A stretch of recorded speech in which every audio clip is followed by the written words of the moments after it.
제3부 마리우스. 첫 번째 글입니다. 1. 파리의 미분자. 1. 꼬마. 파리에는 어린아이가 하나 있고 숲에는 새가 한 마리 있다. 이 새는 참새라 불리고 이 어린아이는 건달이라 불린다.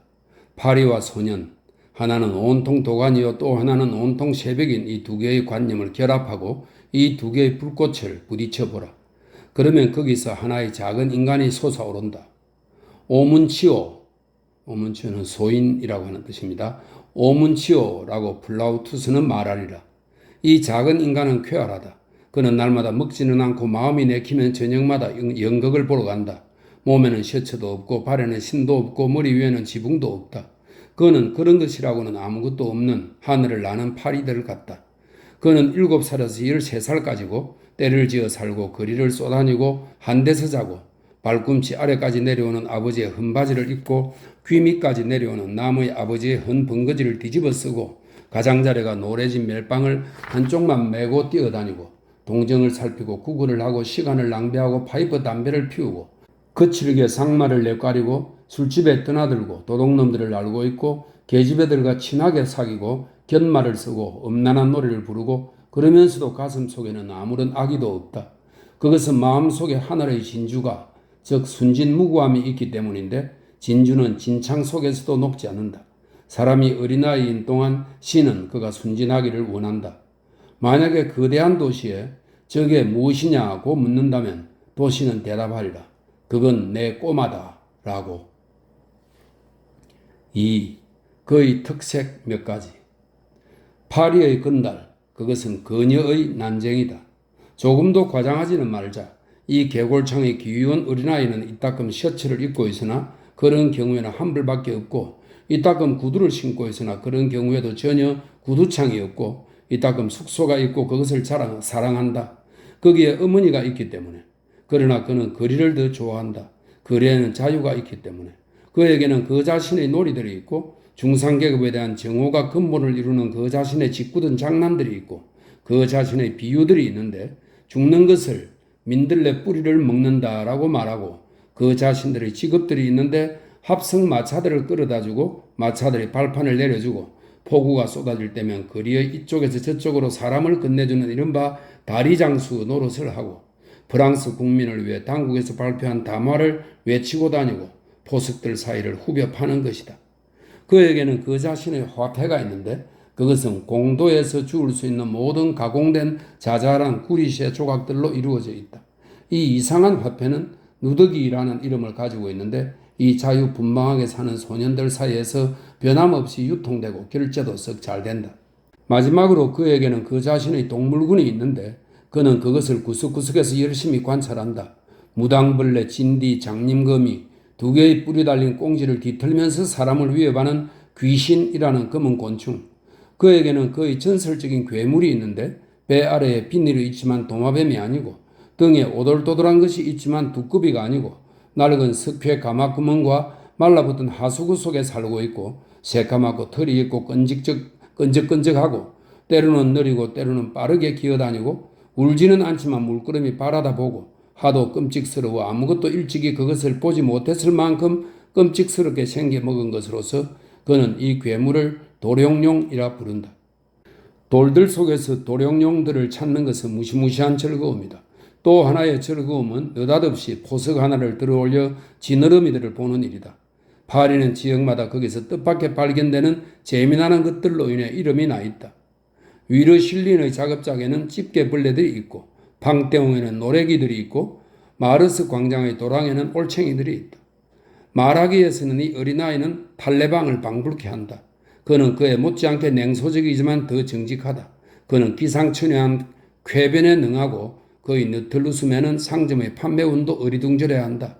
그의 말투는 고상한 연극에서 익살것까지 쾌활하게 뛰어다닌다. 장례식 행렬이 지나간다. 죽은 사람을 따라가는 사람들 중에 의사가 하나 있다. 한 건달이 외친다. 저런 언제부터 의사들이 저렇게 자기들의 작품을 운반했담? 또 하나의 건달이 군중 속에 있다. 안경을 쓰고 시계줄을 늘어뜨린 한 의젓한 사나이가 성이 나서 돌아본다. 요 몹쓸 녀석, 네가 내 아내 것을 훔쳤지? 내가요? 아저씨 날 뒤져보세요. 3. 그는 유쾌하다. 저녁이면 언제나 용케 손에 넣는 몇 푼의 돈을 들고 이 꼬마는 극장에 들어간다. 일단 그 매혹적인 극장문을 통과하면 그의 모습은 바뀌어 버린다. 건달이었던 그는 장난꾸러기가 된다. 극장들은 뒤집어 놓은 배들 같은 것으로 배 바닥이 위에 있다. 장난꾸러기가 모여드는 곳은 바로 그 배 바닥이다. 이 장난꾸러기와 건달의 관계는 나방과 애벌레의 관계와 같다. 같은 것이 날개가 돋쳐서 공중을 날아다니는 것이다. 극장의 그 좁고 고약한 냄새가 나고 어두컴컴하고 더럽고 비위생적이고 추악하고 고약한 배바닥이 천국처럼 되기 위해서는 그가 거기에 있는 것만으로도 족하다.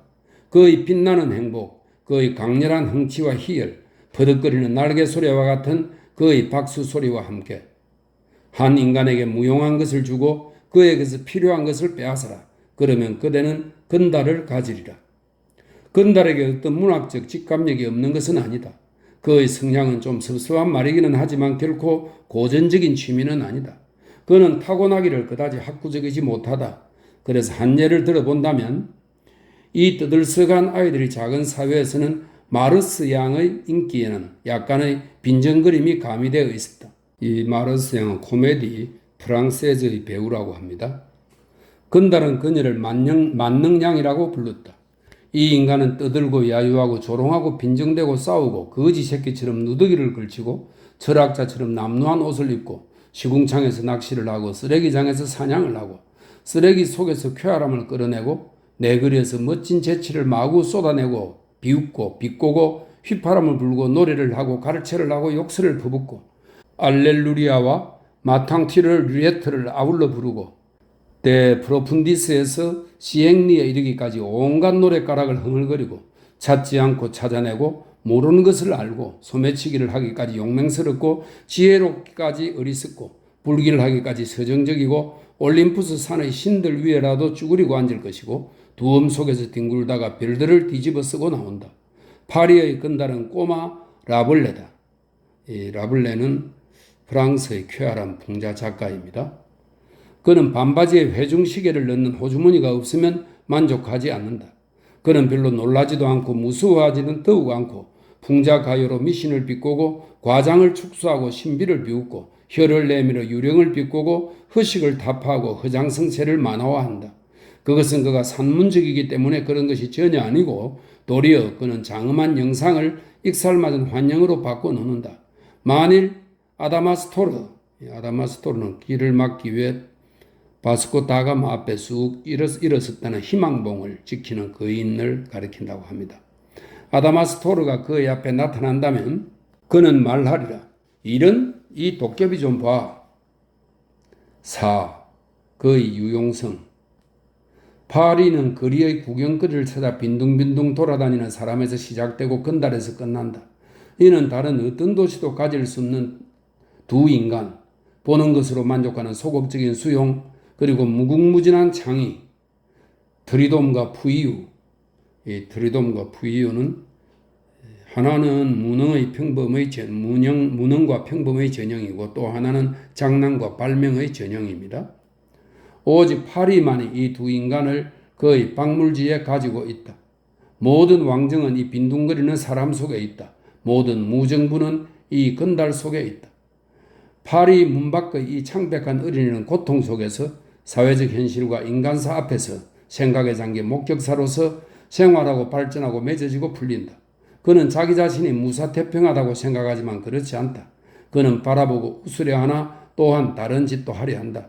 그대가 누구이든 간에 그대가 편견, 남용, 파렴치, 압제, 부정, 독재, 불법, 광신, 포학 등의 이름이 붙은 자라면 이 입을 떡 벌리고 있는 건달을 주의하라. 이 꼬마는 커질 것이다. 그는 무슨 차력으로 만들어졌는가? 아무데나 있는 진흙으로 한 줌의 진흙, 한 줄기의 숨결, 그것은 아담이다. 하나의 신이 지나가는 것만으로도 족하다. 하나의 신이 항상 이 건달 위에 지나갔다. 운명이 이 작은 인간에게 작용한다. 이 운명이라는 말을 우리는 다소 우연이라는 뜻으로 사용한다. 보통의 거친 흙 속에서 직접 반죽된 무지하고 무식하고 멍청하고 비속하고 비천한 이 난쟁이는 장차 이오니아인이 될 것인가? 이오니아인은 철인을 말합니다. 아니면 보이오티아인이 될 것인가? 이것은 바보를 뜻합니다. 좀 기다리라. 세상은 윤회다. 파리의 정신은 우연으로 어린아이들을 만들어내고 운명으로 성인들을 만들어내는 이 악마는 라틴의 도기 제조공과는 반대로 새 항아리로 고대의 항아리를 만든다. 5. 그의 경계. 건달은 그의 속에 지혜를 가지고 있으므로 도시를 사랑하고 쓸쓸한 것도 역시 사랑한다. 푸스쿠스처럼 도회의 애호가요, 플라쿠스처럼 전원의 애호가다. 생각하면서 배회하는 것은, 다시 말해서 소요하는 것은 철학자에게는 좋은 시간 소비다. 특히 다소 절충적이고 꽤 보기 흉하고 그러나 기이하고 두 가지의 풍물로 이루어진 그런 종류의 전원에서는, 어떤 대도시들을, 특히 파리를 둘러싸고 있는 전원에서는 더욱 그렇다. 교외를 관찰하는 것, 그것은 수륙 양서류를 관찰하는 것이다. 수목들의 끝, 지붕들의 시작, 잡초의 끝, 포도의 시작, 논밭들의 끝, 가게들의 시작, 바퀴 자국들의 끝, 정열의 시작, 신의 속삭임의 끝, 인간의 소음의 시작. 그래서 비상한 흥미가 있다. 그래서 그다지 매력도 없고 영원히 행인으로부터 쓸쓸하다는 형용사를 받고 있는 이러한 곳에서 몽상가는 겉보기로는 아무런 목적도 없이 산책을 한다. 이 글을 쓰고 있는 사람도 옛날에 오랫동안 파리 교회의 산책자였는데, 그것은 그에게 깊은 추억의 원천이다. 풀이 짧은 잔디밭, 그 돌투성의 오솔길, 그 석회, 그 이회토, 그 석고, 그 황무지와 휴한지의 우들투들한 단조로움, 그 골짜기에서 갑자기 눈에 띄는 채소 재배주의 만물 야채, 그 야생적인 것과 저속한 것의 혼합, 병령의 북소리, 요란스럽게 울려 싸움터에 소음을 방불케 하는 그 쓸쓸하고 외딴 허허벌판, 그 주간의 정막, 야간의 범죄, 바람에 돌아가는 건들거리는 풍차, 채석장의 채굴용 차바퀴, 묘지 한쪽 구석의 술집, 햇빛이 넘쳐 흐르고 나비들이 가득 찬 광활한 항무지를 내모지게 끄는 커다란 검은 벽들의 신비로운 매력, 이 모든 것이 이 사람의 마음을 끌고 있었다. 이 세상에 그의 아무도 아래와 같은 신기한 것을 알지 못한다. 글라시네르, 퀴네트, 총탄으로 얼룩진 그르넬의 보기 흉한 벽, 몽파르나스, 포스오르, 마른 뚜기의 오비에, 몽수리, 퉁트 이수아르, 그리고 피에르 플라트, 더 시티용. 여기에는 폐쇄된 낡은 채석장 하나가 있는데 지금은 버섯만 자라나고 있을 뿐 썩은 판자 뚜껑으로 땅바닥에 구를 막아놓고 있다. 로마의 전후는 하나의 관념을 나타내고 파리의 교회는 또 다른 관념을 나타낸다. 지평선이 우리에게 제공하는 것에서 들판, 가옥 또는 나무들밖에 보지 않는 것, 그것은 표면에 머무르는 것이고 사물들의 모든 양상은 조물주의 생각들이다. 광야와 도시가 인접해 있는 곳에는 언제나 뭔지 알 수 없는 가슴을 파고드는 우울이 깃들어 있다. 자연과 인류가 거기서는 동시에 우리에게 말을 한다. 거기에는 지방의 독창성이 나타나 있다. 파리의 변두리라고 부를 수 있는 우리의 성박지구에 인접해 있는 그 적막한 곳들을 나처럼 배회한 사람이라면 누구나 여기저기 가장 쓸쓸한 곳에, 불시에, 성긴 울타리뒤나 음산한 단모퉁이에서 얼굴이 헬쓱하고 흙과 먼지 투성의 남루한 더벅머리 소년들이 떠들썩하니 모여서 수레국화 꽃을 머리에 꽂고 돈치기 하는 것을 보았으리라. 그들은 모두 가난한 집에서 뛰어나온 소년들이다.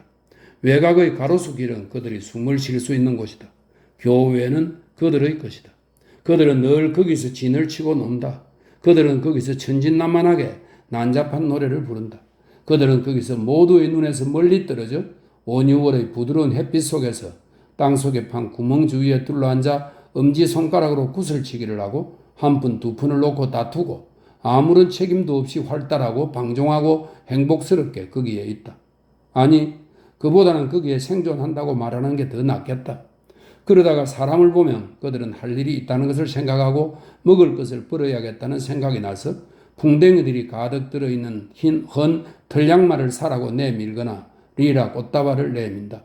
이러한 이상한 아이들을 만나는 것은 즐거운 동시에 가슴 아픈 파리 근교의 매력의 하나다. 이따금 이 사내 아이들의 무리 속에 계집 아이들이 있는데 이들은 그들의 누이일까? 그의 처녀인 그녀들은 수척하고 들떠있고 햇볕에 거울려 있고 죽은 깨가 다닥다닥 났고 호밀, 이삭이나 개, 양귀비를 머리에 꽂고 있고 쾌활하고 격렬하고 맨발이다. 그 중에는 밀밭에서 뻗지를 먹고 있는 아이들도 보인다. 저녁에는 그 아이들이 웃는 소리도 들린다. 정오의 뜨거운 햇볕을 잔뜩 받고 있거나 또 황혼역에 희미하게 보이는 이 무리들은 몽상에 잠긴 산책자의 머릿속을 오래오래 차지하여 그 환상이 꿈결에도 섞여든다. 파리는 중심, 교회는 주변, 이것만이 그 아이들에게는 온 세계다. 결코 그들은 그 밖으로 나오려 하지 않는다. 마치 고기가 물에서 나올 수 없듯이 그들은 파리의 분위기에서 나올 수 없다. 그들에게는 성문에서 20리만 떨어지면 더 이상 아무것도 없다. 이버리, 장트이, 아르게유, 멜빌, 오베르빌리에, 메닐몽탕, 슈아지드루아, 빌랑쿠르, 메동, 이시, 방버, 세브르, 피토, 네이, 젠느빌리에, 콜롱보, 로맹빌, 사투, 아니에르, 부지발, 낭테르, 앙기엥, 누아지르세크, 노장, 구르네, 드랑시, 고네스. 거기서 세계는 끝난다. 6. 약간의 역사. 이 책의 이야기가 진행되고 있는 시대에는 하기야 거의 현대인 셈이지만 오늘날처럼 거리의 모퉁이마다 순경이 서 있지 않았고 관로석의 설명입니다. 지금은 그 친절에 관해서 논할 때가 아니다. 이런 설명이 있습니다. 순경이 서 있지 않았고 방황하는 아이들이 파리에 시글시글했다. 울타리 없는 토지와 건축 중인 가옥들에서 그리고 교호들 아래에서 순찰하는 경찰들이 당시 연행한 집 없는 아이들의 수는 통계에 의하면 해마다 평균 260명이나 되었다. 그러한 소굴들 중 여전히 유명한 소굴 하나는 아르콜레 다리의 뜨돌이들을 낳았다. 이 아르콜레 다리는 이탈리아의 베로네에 있는 아르콜레 다리는 나폴레옹이 몸소 위험을 무릅쓰고 진두에 서서 오스트리아 군을 무찌른 곳으로 유명하다. 이런 설명이 있습니다. 아르콜레 다리의 뜨돌이들을 낳았다. 그런데 이것이야말로 사회 정상 중 가장 불행한 것이다. 인간의 모든 범죄는 어린아이의 방황에서 시작된다. 그렇지만 파리는 제외하자 웬만한 정도에서는 그리고 앞서 떠올린 우리들의 회상에도 불구하고 이 예외는 정당하다. 다른 모든 대도시에서 방랑하는 어린아이는 타락한 인간인 반면 거의 어디서나 제멋대로 내버려둔 어린아이는 사회악에 필연적으로 빠져들어가는 대로 관로석의 설명입니다. 이로 인해 그의 마음속에서 정직성과 양심은 모조리 소멸된다. 이렇게 되어 있습니다. 빠져들어가는 대로 말하자면 내맡겨지고 내던져져 있는 반면 파리의 건달은 이 점을 강조해 두거니와 표면상 아무리 세련되지 못하고 아무리 평이 나빠도 내부적으로는 거의 나무랄 데가 없다. 프랑스 민중혁명의 찬란한 성실성 속에 빛나는 우리가 인정해야 할 매우 훌륭한 사실은 어떤 비부패성이 마치 바닷물 속에 있는 소금처럼 파리의 공기 속에 있는 관념에서 생겨난다는 것이다. 파리를 호흡하는 것, 그것은 을을 간직하는 것이다. 우리가 여기서 말하는 것은 깨어진 가정의 실가닥이 나불거리는 것 같은 그러한 어린아이 하나를 만날 때마다 느끼는 비통한 감정을 조금도 들어주지 않는다. 아직도 불완전하게 짝이 없는 오늘날의 문명에서는 이 뿔뿔이 흩어진 가족들이 암흑 속에서 소멸되고 제 아이들이 어찌 되었는지 더 이상 알지도 못하고 제 창자를 한 길에 떨어뜨려 버리는 것은 전혀 이상한 일이 아니다. 거기서 암흑의 운명이 빚어진다. 이 서글픈 일은 성구를 만들어냈으니 일컬어 파리의 길거리에 내던져진다고 한다. 이 말은 집도 절도 없고 또는 직업도 없는 신세가 되었다는 뜻이라고 합니다. 파리의 길거리에 내던져진다. 말이 났으니 말이지만 이러한 어린이들의 유기는 옛날의 왕정에 의해서도 전혀 저지되지 못했다. 일부 이집트와 보헤미아의 하층사회는 상류층을 만족시켰고 권력층의 재물이 되었다. 하층민의 자녀 교육에 대한 혐오가 정론이었다. 방그들충이가 무슨 쓸모가 있겠는가? 이러한 것들이 표어였다. 그런데 방랑하는 어린아이는 무식한 어린아이의 필연적인 귀결이다. 다른 한편으로 왕정은 때때로 어린아이들이 필요했는데 그런 때는 거리에서 긁어모았다. 더 옛날의 이야기는 그만두고 루이 14세 때 왕은 지당한 일이지만 함대 하나를 만들려고 했다. 그 생각은 좋았다. 그러나 그 방법을 보자. 바람 부는 대로 가는 돛담배 외에 그리고 필요할 때 그것을 끌기 위해 노나 전기로 가고 싶은 대로 가는 배를 가지고 있지 않으면 함대는 없다. 당시 해군에서는 갤리선들이, 이 갤리선은 옛적의 노예나 죄수들에게 적게 하던 범선을 말합니다. 갤리선들이 오늘날의 전기선과 같은 것이었다. 그러므로 갤리선이 필요해서나 갤리선은 노예나 죄수에 의해서밖에 움직여지지 않았다. 그러므로 배를 줍는 죄수들이 필요했다. 그래서 당시의 재상 콜베르는 지방 장관들과 고등 법원들에 명하여 될 수 있는 대로 많은 죄수들을 만들게 했다. 관리들은 그 일에 많은 배려를 해 주었다. 한 사나이가 종교 행렬 앞에서 머리에 모자를 쓰고 있으면 신교도적 태도라 해서 그를 갤리선에 보냈다. 그래서 어린아이를 만나면 그 애가 15이고 집도 절도 없기만 하면 그를 갤리선에 보냈다. 이것이 위대한 성대요 위대한 시대였던 것이다. 루이 15세 치하의 어린아이들이 파리에서 사라졌는데 뭔지 알 수 없는 수수께끼 같은 용도를 위해 경찰이 어린아이들을 납치해 갔다. 사람들은 왕의 붉은 피 목욕에 관한 끔찍스러운 추측을 벌벌 떨면서 소곤거렸다. 바르비에는 그러한 사실들을 충실하게 이야기하고 있다. 때로는 어린아이가 모자라서 헌병들이 아버지 있는 어린아이들을 잡아가는 일이 있었다. 아버지들은 절망하여 경찰들에게 대들었다. 그러한 경우에는 고등법원이 개입하여 교수형에 처했는데 누구를? 경찰들을? 아니다. 아버지들을. 7. 건달 부류 내에서의 위치. 파리의 건달은 거의 하나의 특권 계급이다. 원한다고 해서 아무나 들어갈 수 있는 것이 아니라고 말할 수 있을 것이다.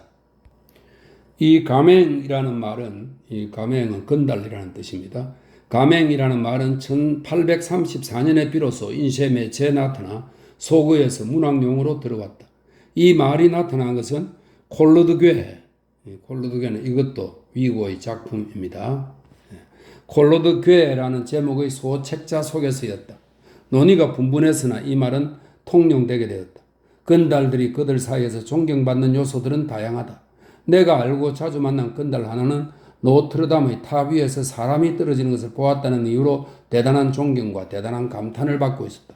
또 하나는 앵발리드의 둥근 지붕에 세워놓은 조상들을 일시적으로 놓아둔 뒷마당에 잠입하는 데 성공하여 그것들에서 납을 좀 훔쳤다는 이유로, 세 번째 아이는 역마차가 전복되는 것을 보았다는 이유로, 또 하나의 다른 아이는 시민의 누나를 도려내려다 실패한 병사와 안면이 있다고 해서 그러했다. 파리의 한 건달이 지른 이 탄성이, 속이는 이해하지도 못하고 웃어버리는 이 의미심장한 탄성이 그것을 잘 설명해준다. 젠장맞을, 난 참 불행하구나. 아직도 6층에서 떨어지는 놈 하나 못 봤다니. 관로석에 설명했습니다. 이러한 말을 그는 독특한 투로 발음했다. 이렇게 되어 있네요. 확실히 이런 말은 시골 사람의 아름다운 말이다. 아무개 아저씨, 댁의 아주머니는 아파서 죽었는데 왜 의사를 부르지 않았소? 무슨 말씀? 우리 가난뱅이들은 우리 스스로 죽는다오. 그런데 이 말 속에 시골 사람들의 소극적인 조롱이 담겨 있다면 다음과 같은 말 속에는 확실히 문박꼬마의 무신론적 무정부주의가 담겨 있다. 한 사형수가 수레 안에서 부속사제의 말에 귀를 기울이고 있다. 파리의 어린아이가 외친다. 저 작자가 신부에게 말하고 있네. 에이, 비겁한 놈 같으니. 종교에 관한 어떤 대담성은 건달의 가치를 높여준다. 자유사상가라는 것은 중요하다. 사형 집행을 구경하는 것은 의무가 되었다. 그들은 서로 단두대를 가리키고 웃는다. 그들은 그것을 온갖 별명으로 부른다. 식사의 종말, 찡그린 상판떼기, 천국의 어머니, 마지막 입가심 등등. 그 일을 무엇 하나 놓치지 않으려고 담을 뛰어넘고 발코니에 기어오르고 나무에 올라가고 철문에 매달리고 굴뚝에 달라붙는다. 건달은 타고난 뱃사람이듯이 타고난 지붕이는 일꾼이다. 그는 돛대도 두렵지 않고 지붕도 두렵지 않다. 그레브의 형장처럼 재미나는 잔치는 아무데도 없다. 상송과 몽테스 신부는 참으로 널리 알려진 이름이다. 그들은 수영자를 격려하기 위해 함성을 지른다. 때로는 그를 찬미한다. 건달 라스네르는 무시무시한 도탱이 씩씩하게 죽어가는 것을 보고 장례를 예상케 하는 이런 말을 했다. 저 사람이 부러웠다. 건달들 사이에 볼테르는 알려져 있지 않으나 파파부아는 알려져 있다. 그들은 정치가들과 살인자들을 똑같은 전설 속에 섞어버린다. 그들은 모두가 최후에 입고 있던 복장을 이야기로 전하고 있다. 그들은 알고 있다. 톨르롱은 화부의 모자를, 아브릴은 수달피 모자를, 루벨은 둥근 모자를 쓰고 있었고, 들라포르트 영감은 대머리에 맨머리였고, 가스탱은 새빨간 아름다운 얼굴을 하고 있었고 보리는 로맨틱한 수염을 달고 있었고 장 마르탱은 바지 멜빵을 끌어맨 채 있었고 르쿠페와 그의 어머니는 서로 싸우고 있었다. 글쎄 잡자덕을 탓하면 무엇해? 하고 건달 하나가 그들에게 소리쳤다. 또 한 건달은 드파케르가 지나가는 것을 보기 위해 너무 키가 작은지라 군중 속에서 강둑의 가로등 기둥을 보고 거기에 기어 올라간다. 거기에 서 있는 헌병 하나가 눈살을 찌푸린다. 날 올라가게 둬요 현병나리 하고 건달은 말한다. 그리고 관원을 안심시키려고 덧붙인다. 떨어지지는 않을게요. 떨어지든 말든 난 상관없어 하고 헌병은 대답한다. 건달들 사이에서 기념할 만한 사건은 굉장히 중요시된다. 그들이 매우 깊이 뼈까지 부러진다면 그들은 존경의 절정에 이른다. 이 위에 나오는 여러 인물들은 모두 살인죄로 사형된 사람들이라고 합니다. 주먹은 존경을 받는 시시한 요소가 아니다. 건달이 가장 즐겨 말하는 것 중 한 가지는 나는 굉장히 세단 말이야, 응? 이라는 말이다. 왼손잡이는 대단한 선망의 대상이다. 사팔뜨기도 존경을 받는다. 8. 선왕의 멋진 말. 여름에 건달은 개구리로 변신한다. 그리하여 저녁에 해가 질 무렵에 아우스트리츠 다리나 예나 다리 앞에서 석탄 운반선과 빨래꾼들의 배 위에서 그는 세행강 속으로 곤두박질 치고 풍기 단속법과 경찰법에 저촉되는 갖은 짓을 다 한다. 그러는 동안 경찰관들이 감시를 하고 그 결과 굉장히 극적인 상황이 벌어지는데 한 번은 잊을 수 없는 우에 어린 고함 소리가 터져나왔다. 1830년경에 유명했던 그 고함 소리는 건달들끼리의 전략적 경고인데 호메로스의 시처럼 박자가 맞고 파나테나이아 때의 파나테나이아는 아테네에서 행해졌던 미네르바 여신을 위한 축제입니다. 파나테나이아 때의 엘레우지아 시의 노래에도 견줄만 한 말할 수 없는 억양이 깃들어 있고 고대의 에보에가 여기는 바쿠스 신을 찬미하기 위해 무녀들이 무당 말합니다. 무녀들이 지르던 소리입니다. 에보에가 거기에 부활해 있다. 그것은 다음과 같은 것이다. 어이 꼬마, 어이 나리가 왔다. 사냥개가 왔다. 조심해. 도망쳐 수채로. 때로는 이 각다귀는 설명입니다. 그는 자기 자신을 그렇게 부른다. 이렇게 되어 있어요. 이 각다귀는 글씨를 읽을 줄 알고 때로는 글씨를 쓸 줄도 알고 항상 낙서할 줄을 안다. 무슨 비밀의 상호 교육에 의해서인지는 몰라도 그는 공적인 일에 유익할 수 있는 온갖 재주를 서슴지 않고 다 발휘하고 있는데 1815년에서 1830년까지는 칠면조의 울음소리를 흉내냈고 1830년에서 1848년까지는 벽에 배 하나를 아무렇게나 그려놓고 다녔다. 어느 여름날 저녁 루이 필리프는 걸어서 돌아오다가 어리디 어린 건달 하나가 네이 궁전의 쇠문설주에 엄청 큰 배 하나를 스스로 끓이려고 발돋움을 하며 땀을 흘리고 있는 것을 보고 왕은 앙리 사시로부터 이어받은 착한 마음씨를 가지고 그 건달을 도와 배를 다 끓이고 나서 그 아이에게 루이 금호 한 입을 주면서 말했다. 이 위에도 배가 있구나. 건달은 법석을 좋아한다. 어떤 격렬한 상태는 그를 즐겁게 한다. 그는 신부 나부랭이들을 정오한다. 어느 날 위니베르시테 거리에서 조무래기 하나가 69번지의 집 정문을 향하여 조롱을 하고 있었다. 그 문에 왜 그런 짓을 하느냐 하고 행인 하나가 물었다. 어린아이는 여기에 신부가 있어요 라고 대답했다. 거기에는 정말 로마 교황 대사가 살고 있다. 그렇지만 건달의 볼테르주의가 무엇이든 간에 이 볼테르주의라고 하는 말은 반교회주의를 뜻합니다. 볼테르주의가 무엇이든 간에 만약 성가대의 어린아이가 되는 기회가 생기면 그는 그것을 받아들일 수도 있는데 그런 경우에는 얌전하게 미사에 참여한다. 그에게는 탄탈로스처럼 늘 갈망하면서도 결코 이루지 못하는 두 가지 것이 있다. 즉 정부를 전복하는 것과 바지를 다시 꿰매 입는 것. 완전한 상태의 건달은 파리시의 모든 순경들을 잘 알고 있어서 그가 그들 중 한 명을 만나면 그는 언제나 당장에 그 이름을 댈 줄을 안다. 그는 그들을 속속들이 연구하고 있다. 그는 그들의 소행을 조사하여 개개인에 관한 특수한 기록을 만들어 가지고 있다. 그는 경찰들의 마음속을 샅샅이 들여다보고 있다. 그는 거침없이 술술 말할 수 있으리라. 아무개는 배신자다. 아무개는 매우 심술궂다. 아무개는 기특한 놈이다. 아무개는 우스운 놈이다. 괄호 속의 설명입니다. 배신자, 심술 굽다, 거룩한 놈, 우스운 놈 등 이 모든 말은 그가 말할 적에는 특수한 뜻을 갖는다. 이 작자는 폭네프 다리를 제 것이라고 생각하고 난간 밖의 코니스 위를 세상 사람들이 걸어다니지 못하게 하거든. 저기 저 작자는 사람들의 귀때기를 잡아당기는 버릇이 있단 말이야. 등등. 9. 고을의 옛 얼. 이 고을은 프랑스의 옛 이름입니다. 파리 중앙시장의 아들인 포클랭 속에는 그러한 소년의 기질이 있었다. 보마르세 속에도 그러한 소년의 기질이 있었다. 건달 기질은 고을 정신의 한 특색이다. 그것이 양식에 섞이면 때로는 양식에 힘을 보태준다. 포도주의 알코올처럼 때로 그것은 결점이다. 호메로스는 중언부언하는 데 좋다. 볼테르는 건달 기질이 있다고 말할 수 있으리라. 카미유 데물랭은 문 밖의 사람이었다. 이 데물랭은 프랑스의 변호사 겸 저널리스트입니다. 귀족들을 사납게 다루던 쌍피오네는 나폴리 공화국을 조직한 용감한 장군이라고 합니다.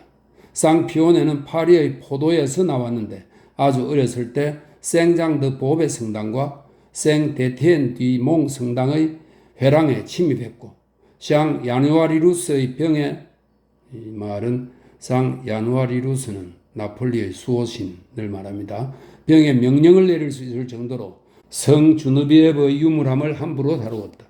파리의 건달은 정중하면서도 빈정거리고 건방지다. 그는 제대로 먹지 못하고 배가 고프기 때문에 이가 못생겼고 재치가 있기 때문에 눈이 아름답다. 여호와가 앞에 있더라도 그는 천국의 계단을 안감질로 뛰어 올라가리라. 그는 발차기 경기에 강하다. 그는 모든 면에서 발전의 여지가 있다. 그는 개골창에서 놀다가 폭동이 나면 쑥 일어서고 그의 뻔뻔스러움은 산탄 앞에서도 꿈쩍하지 않으며 그는 악동이었다가 영웅이 되고 티베의 소년처럼 사자의 가죽을 잡아 흔든다. 고수 바라 말은 이 공화국의 경기병으로 종군하였다가 복병에 걸렸을 때 국왕폐하 만세를 외치도록 강요당했으나 반대로 공화국 만세를 외치고 칼에 맞아 용감하게 쓰러진 사람이라고 합니다. 바라라고 하는 사람은 이 국민회의는 이 영웅적인 소년의 흉상을 빵대웅에 세워놓고 그의 애국심을 나타내는 판화를 모든 초등학교에 보내 걸어놓게 했다고 합니다. 고수 바라는 파리의 건달이었다. 마치 성서의 말이 바라고 말하듯이 그는 전진하고 외치고 순식간에 꼬마에서 거인이 된다. 이 진창의 어린아이는 또한 이상의 어린아이다. 몰리엘에서 바다에 이르는 이 큰 폭을 헤아려 보라. 요컨대 한마디로 모두 요약한다면 건달은 불행하기 때문에 재미있게 노는 인간이다. 10. 여기에 팔이 있고 여기에 사람이 있다. 다시 한번 모두 요약한다면 오늘날 파리의 건달은 옛날 로마의 그리스인처럼 이마에 낡은 세계의 주름살을 가지고 있는 서민적인 어린아이다. 건달은 국민에게 매력이고 동시에 질병이다. 고치지 않으면 안 될 질병. 어떻게 고칠 것인가? 빛에 의해서. 이 빛은 지식을 말합니다. 빛은 건전하게 한다. 빛은 환하게 한다. 모든 사회적인 고귀한 빛의 발산은 과학, 문학, 예술, 교육에서 나온다. 인간들을 만들어라. 인간들을 만들어라. 그들이 그대를 따숩게 해주도록 그들에게 빛을 주어라. 조만간에 의무교육이라는 찬란한 문제가 절대적 진리의 불가항력적인 권위를 가지게 제기될 것인데 그때에는 프랑스 정신의 감시 아래 정치하는 사람들은 다음과 같은 선택을 하지 않으면 안 되리라. 즉 프랑스의 어린아이들이냐 아니면 프랑스의 건달들이냐 빛 속에 타오르는 불꽃이냐 아니면 암흑 속에 반짝이는 도깨비 불이냐. 건달은 파리를 나타내고 파리는 세계를 나타낸다.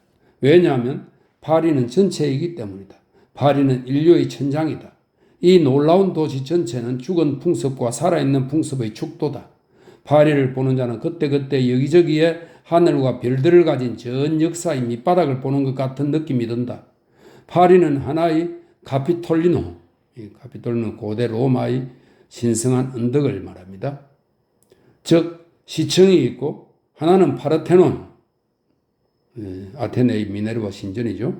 파르테논 즉 노트르담 성당이 있고 하나는 아벤티노산, 이것은 로마의 테베레강 근처의 작은 산으로 귀족에 대한 평민 봉기 때 평민이 농성한 곳을 말합니다. 즉 생탕토아 문밖에 있고 하나는 아시나리움 즉 소르본 대학이 있고 하나의 판테온 신전 즉 판테온 전당이 있고 하나의 비아사크라 이거는 팔라티누스 언덕에서 카피톨리노 언덕에 이르는 고대 로마의 개선도로입니다. 비아사크라 즉 이탈리아인 가로수길이 있고 하나의 아테네의 바람탑 즉 여론이 있다. 그리고 파리는 제모니아를 조롱으로 대체한다. 제모니아는 신음의 계단이라고 옛 로마에서 죄인들을 교수형에 처한 뒤 그들의 시체를 테베레 강에 던지기 전에 공사한 계단이라고 합니다. 제모니아를 조롱으로 대체한다. 스페인 한량을 멋쟁이라 부르고 테베레강 우한 사람을 문박 사람이라 부르고 인도의 가마꾼을 시장 인부라 부르고 나폴리의 천민을 도독이라 부르고 런던 토박이를 멋쟁이라 부른다. 다른 데 있는 것은 모두 파리에 있다. 뒤 마르스가 그린 생선 파는 여인은 에우리피데스의 허브 파는 여인과 짝을 이루고 원반 던지기 선수 베자누스는 줄타는 광대 포리오스 속에 되살아나고 테라폰티고누스 밀레스는 척탄병 바르봉que르와 팔을 끼고 다닐 것이고 골동품 상인 다마시포스는 파리의 골동품 가게에 들어앉으면 잘 어울릴 것이고 아고라가 디드로를 감옥에 가둘 수도 있는 것과 똑같이 뱅센 요새는 소크라테스를 잡아둘 수도 있을 것이고 코르틸루스가 고슴도치의 불고기를 발명했듯이 레니에르는 비기의 불고기를 발견했고 플라우투스의 작품에 있는 근해는 에우탈 개선문의 기구 아래에 다시 나타나는 것을 우리는 보고 있고 아폴레이우스가 만났다는 포에킬의 검을 먹는 요술쟁이는 퐁네프 다리 위의 칼을 삼키는 마술가고 라모의 조카는 식객 구르쿨리온과 좋은 한상을 이루고 있고 에르가질은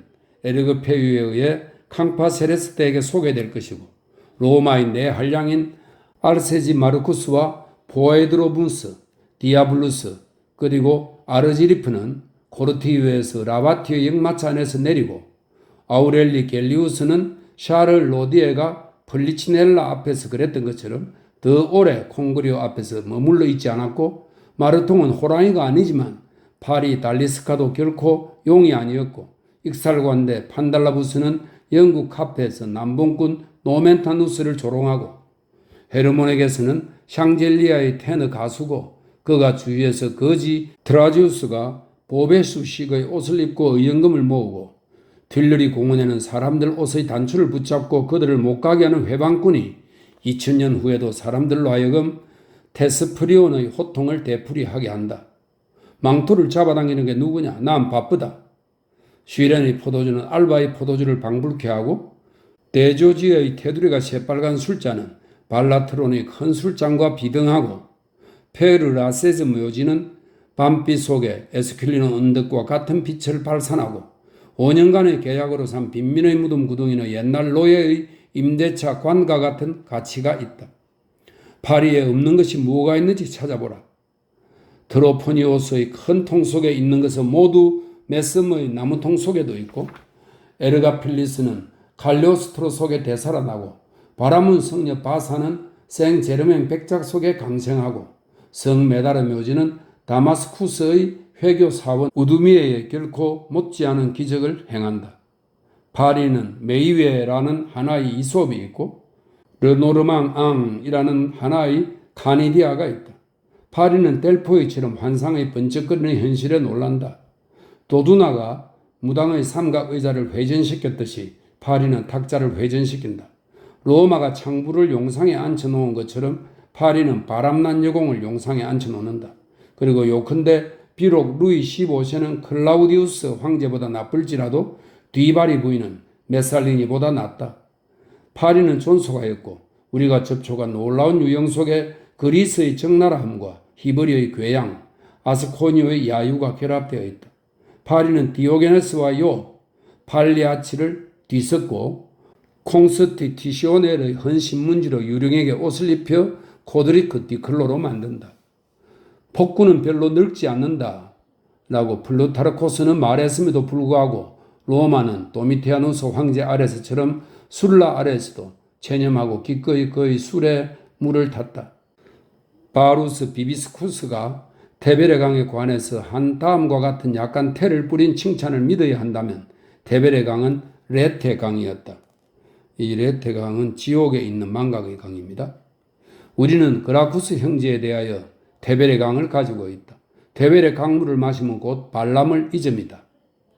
파리는 하루에 100만 리터의 물을 마시지만 그래도 역시 경우에 따라서는 비상나팔도 불고 경종도 울린다. 그 점을 제외하고는 파리는 호인이다. 그는 의젓하게 모든 것을 받아들이고 비너스에 관해서도 까다롭지 않고 그의 미인과는 호텐토트식이고 그가 웃기만 하면 용서하고 추악은 그를 즐겁게 하고 기형은 그를 유쾌하게 하고 악덕은 그의 기분을 전환시키고 우스꽝스럽게 굴면 그대는 기인으로 통할 것이고 위선마저도 이 최고의 파렴치마저도 그에게 반감을 일으키지 않고 그는 대견한 문학자이므로 바질 앞에서도 코를 막지 않고 호라티우스가 프리아포스의 딸꾹질에 놀라지 않는 것처럼 그는 타르피프의 기도에 눈살을 찌푸리지 않는다. 이 세상의 어떠한 얼굴의 특색도 파리의 프로필엔 없는 것이 없다. 마비유의 무도회는 자니콜로산 위의 폴림니아의 춤이 아니지만 매음을 알선하는 계집이 거기서 매춘부를 지그시 바라다보고 있는 모습은 마치 매음 소개부 스타필라가 수천 여인 프르네지움의 동정을 살펴보고 있는 것과 똑같다. 콩바의 성문은 콜로세움 같은 곳은 아니지만 마치 카이사르가 거기서 구경하고 있는 것처럼 사람들은 거기서 잔인한 얼굴을 하고 있다. 시리아의 안주인은 사계 아주머니보다 더 매력이 있지만 베르길리우스가 로마의 술집에 드나들고 있었다면 다비드 당제와 발자크, 샤를레는 파리의 싸구려 음식점 식탁에 앉았다. 파리는 세력을 떨친다. 천재들은 거기서 불타오르고 붉은 리본의 익살 광대들은 거기서 번영한다. 아도나이는 군주라는 뜻입니다. 아도나이는 천둥병력의 12바퀴 수레를 타고 거기를 지나가고 실레노스는 이 디오니소스 신의 양부로서 그리스 신화의 익살 광대입니다.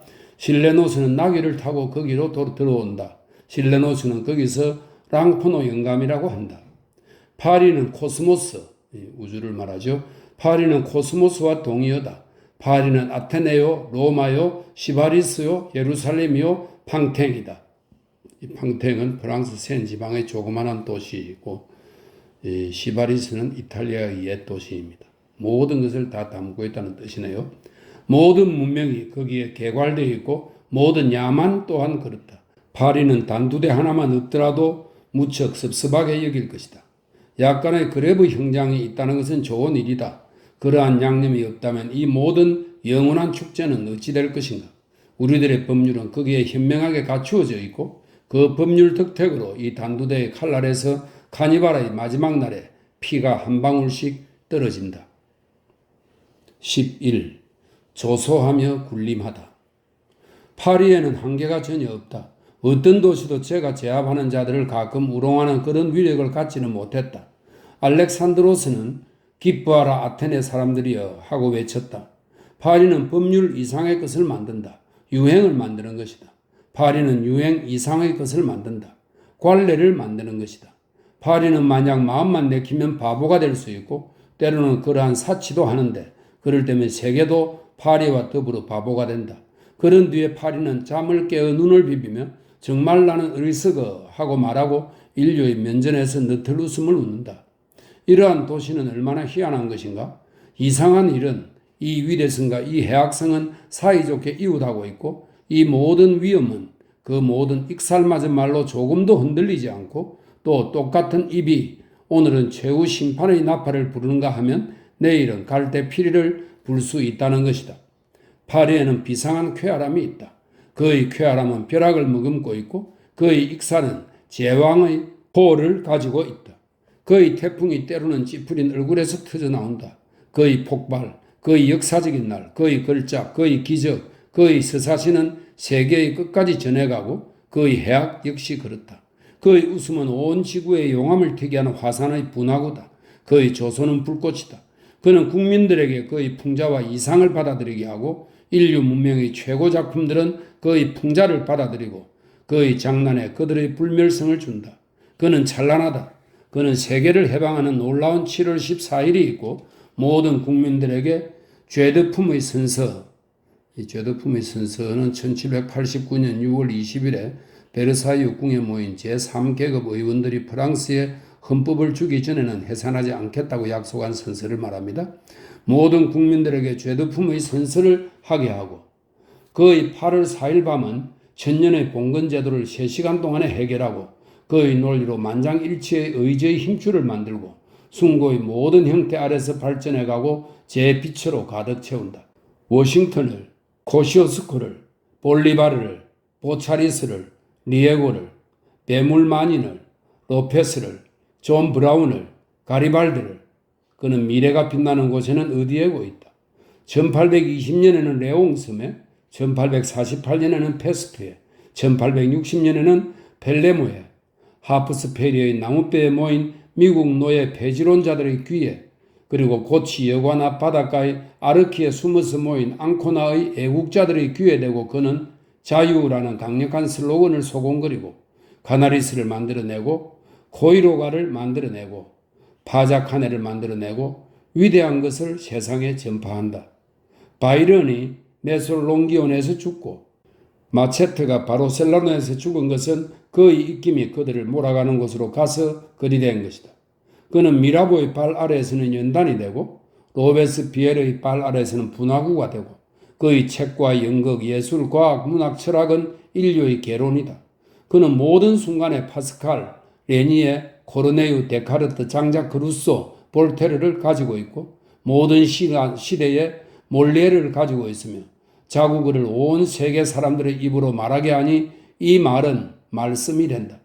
그는 모든 사람들의 정신 속에 진보의 관념을 조성해주고 그가 만들어내는 해방의 교리는 모든 세대들을 위해 머리맡 칼이 되어 1789년 이래 모든 나라 사람들의 모든 영웅이 만들어지는 것은 그의 사상가와 시인들의 을을 가지고서인데 그래도 역시 그는 건달기질을 부린다. 그리고 파리라고 불리는 이 거대한 천재는 그의 빛으로 세계를 변모시키면서도 테세우스의 신전벽에 부지니의 코를 수채로 그리고 피라미드 위에 도둑놈 크레드빌이라고 낙서를 한다. 파리는 항상 이를 드러내놓고 있는데 그가 중얼거리지 않을 적에는 웃고 있다. 이 파리는 이렇다. 그의 지붕들에서 올라오는 연기는 전 세계의 사상이다. 그가 진흙과 돌멩이의 덤이라고 해도 좋지만 그는 무엇보다도 정신적인 존재다. 그는 위대하기보다도 더하다. 그것은 무한하다. 왜? 그가 감행하기 때문에. 감행하는 것, 진보는 그 대가로 이루어진다. 모든 고귀한 정복들은 많든 적든 대담성의 대가다. 혁명이 있기 위해서는 몽테스큐에가 그것을 예감하고 디드로가 그것을 권장하고 보마르시에가 그것을 예고하고 콩더르시에가 그것을 계획하고 아루에가 그것을 준비하고 루소가 그것을 예상하는 것만으로는 충분치 않다. 당통이 그것을 감행하지 않으면 안 된다. 과감하라 라는 외침은 빛 있으라이다. 이 말은 하나님이 빛 있으라 하시니 빛이 있었느니라 하는 창세기의 말을 인용한 거라고 합니다. 인류의 전진을 위해서는 항상 산 꼭대기에 용기라는 고매한 교훈이 있지 않으면 안 된다. 호담함은 역사를 눈부시게 하는 인간의 가장 큰 빛의 하나다. 서광이 떠오를 때 감행한다. 시도하고 도전하고 고집하고 인내하고 자신에게 충실하고 운명과 맞붙어 싸우고 파탄의 공포를 느끼지 않음으로써 파탄을 놀라게 하고 어떤 때는 옳지 않은 권력에 대항하고 또 어떤 때는 도취한 승리를 모욕하고 꿋꿋이 한가하고 완강히 저항하는 것, 이런 것이야말로 국민들에게 필요한 모범이고 그들을 분발케 하는 빛이다. 이와 같은 무서운 빛이 프로메테우스의 횃불에서 강브론의 파이프로 가는 것이다. 12. 민중 속에 잠재하는 미래. 파리의 민중은 심지어 성인이 돼서까지도 여전히 건달이다.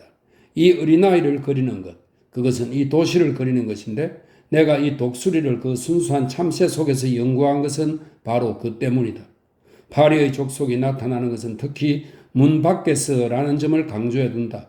거기에 순수한 피가 있고 거기에 참다운 모습이 있고 거기서 이 민중은 일하며 고생하고 있는데 고통과 노동은 인간의 두 모습이다. 거기에는 이름 모를 다수의 인간들이 있는데 그 속에는 라페의 인부로부터 몽포콩의 이 몽포콩은 파리 문박 한 구역의 이름입니다. 몽포콩의 백증에 이르기까지 아주 괴상한 유형의 인간들이 시글시글하다. 키케르는 도시의 쓰레기통이라고 외치고 붕괴한 버크는 하청민이라고 덧붙이는데 천민이요 군중이요 평민이다. 이러한 말들은 불쑥 나온 말들이다. 하지만 좋다. 아무르면 어떠냐? 그들이 맨발로 다닌들 내게 무슨 상관이냐? 그들은 글을 읽을 줄 모른다. 딱한 일이다. 그렇다고 해서 그들을 버릴 것인가? 그들에게 그들의 궁핍을 욕설거리로 삼을 것인가? 빛이 이 대중을 꿰뚫릴 수 없을까? 다시 이 부르짖음으로 돌아가자. 비철. 그리고 끝끝내 그것을 고집하자. 비철, 비철. 이 어둠이 투명해지지 않을지 누가 알겠는가? 혁명은 변모가 아닌가? 자, 철학자들이여 가르쳐라, 비추어라, 불을 켜라. 생각하는 바를 분명히 밝혀라. 큰 소리로 말하라.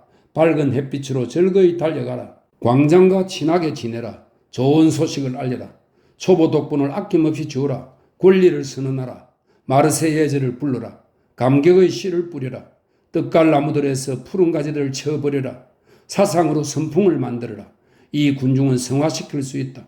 때에 따라 반짝이고 폭발하고 진동하는 이 주위의 도와 덜의 거대한 불길을 이용할 줄 알자.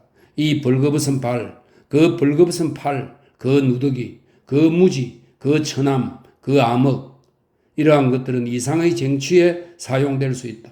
민중을 통하여 바라보라. 그러면 그대들은 진리를 깨달으리라.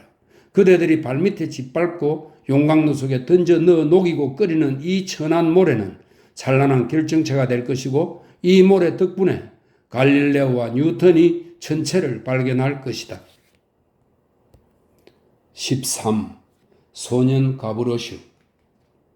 이 소설의 2부에서 이야기한 사건으로부터 8, 9년이 지난 후 탕펄의 가로수 길 위와 샤토 도 지역에서 11~12살가량의 한 소년이 사람들의 눈에 띄었는데 입술에 그의 나이에 어울리는 웃음을 띠고 있는 이 소년이 만약에 그야말로 어물하고 공허한 마음을 가지고 있지 않았다면 위에서 대충 그린 건달의 그 이상을 꽤 정확하게 구현했으리라. 이 어린아이는 남자 바지를 괴상하게 입고 있었으나 그것은 아버지에게서 받은 것이 아니고 여자 윗도리를 입고 있었으나 그것은 어머니에게서 받은 것이 아니었다. 누군가 남들이 불쌍하게 여겨 그런 누더기를 입혀주었다. 그렇지만 그는 부모가 있었다.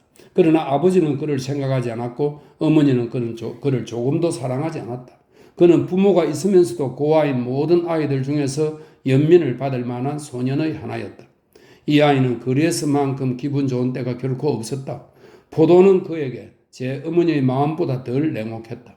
그의 양치는 그를 발길로 걷어차 인생 속에 던져버렸던 것이다. 그는 표현이 집을 나가버렸다. 그는 수선스럽고 얼굴이 파리하고 날쌔고 예민하고 장난꾸러기였으며 강인하면서도 병약해 보였다. 그는 거리를 왔다 갔다 쏘다니고 노래를 부르고 구슬치기를 하고 개천을 뒤지고 조금 훔쳤으나 고양이와 참새들처럼 즐겁게 훔쳤으며 사람들이 개구장이라고 부르면 웃고 불황자라고 부르면 성을 냈다.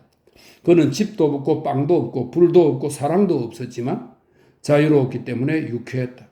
이러한 가엾은 인간들이 어른인 때는 거의 언제나 사회 질서의 맷돌이 부닥쳐와 그들을 부스러뜨려 버리지만 어린아이인 동안에는 작기 때문에 모면한다. 아주 작은 구멍만 있으면 그들은 살아난다. 그렇지만 이 아이는 아무리 버림을 받고 있을지라도 때때로 두세 달마다 어디 엄마나 좀 보러 갈까 하고 말했다. 그땐 가로수길을, 공마장을, 생마르텐 개성문을 떠나 강둑으로 내려가서 다리를 건너고 문 밖으로 나서고 살페트리에르 구제군에 도달하고 그리고 어디로 가는가 하면 독자도 알고 있는 저 50-52번지라는 바로 그 이중의 번지가 붙어있는 고르보의 누옥으로 가는 것이었다. 이 시대에 평소 입주자가 없고 항상 셋방이라는 허울 좋은 게시가 붙어있는 이 50-52번지의 누옥에는 항시 희한하게도 여러 사람들이 살고 있었는데 파리에서는 언제나 그러하듯이 그들은 서로 아무 연고도 관계도 없었다. 그들은 모두가 극빈 계급에 속했는데 이 계급의 사람들은 극히 옹색한 소시민에서부터 시작하여 공궁에서 공궁으로 줄곧 사회의 최하층 속으로 빠져들어가서 마침내 진창을 소재하는 하수 청소부와 누더기를 줍는 능마장수라는 저 물질 문명의 말단인 두 가지의 인간으로 끝난다.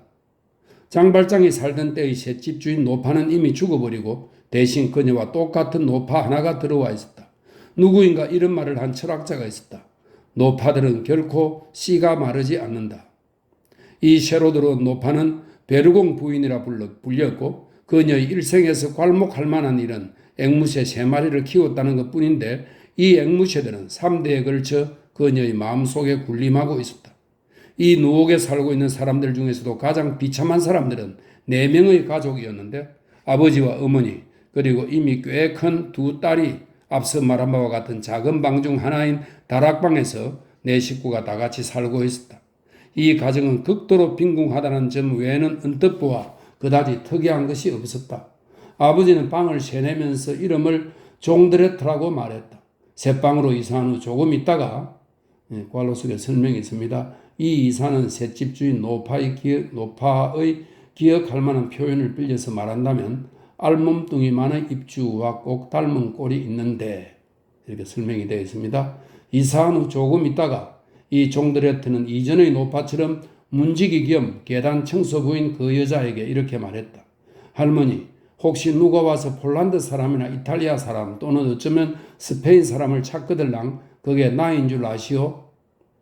이 가정은 저 유쾌한 맨발 소년의 가정이었다.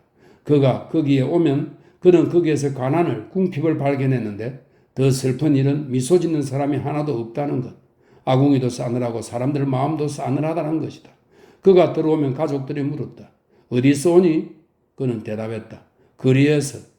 그가 가면 물었다. 어디에 가니? 그는 대답했다. 거리에. 그의 어머니는 말했다. 여기 뭐하러 왔어? 이 아이는 지하실의 희글문 풀처럼 그 애정 결핍 속에서 살고 있었다. 그는 그렇게 있는 것을 괴로워하지 않았고 아무도 원망하지 않았다. 그는 부모가 어때야 하는지조차 정확히 알지 못했다. 그런데 그의 어머니는 그의 누이들은 사랑했다. 말하는 것을 잊었으나 탕벌의 가로수길에서는 이 아이를 소년 가브로슈라고 불렀다. 왜 그를 가브로슈라고 불렀는가? 10중 8구 그의 아버지를 종드레트라고 불렀기 때문이리라. 연결을 끊는 것은 어떤 빈궁한 가족들의 본능인 것 같다. 종드레트 일가가 살고 있는 고르보 누옥의 방은 복도 끝에 있는 마지막 방이었다. 그 옆의 작은 방에는 마리우스 씨라는 퍽 가난한 청년 하나가 살고 있었다. 이제 마리우스 씨가 어떤 사람인가를 말하자.